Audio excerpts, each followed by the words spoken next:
હું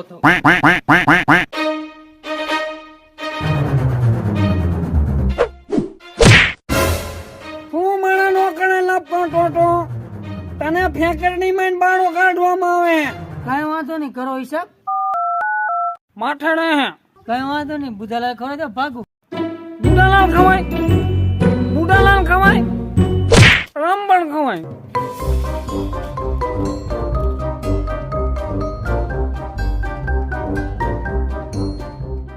ફેક્ટરીમાંથી ગાંઠો સટકાવીને પુષ્પાભાઈ જંગલમાં લાકડાનો લોસો લેવા ગયા અને સાથે 3-4 ખાહુરિયા પણ લેતા ગયા.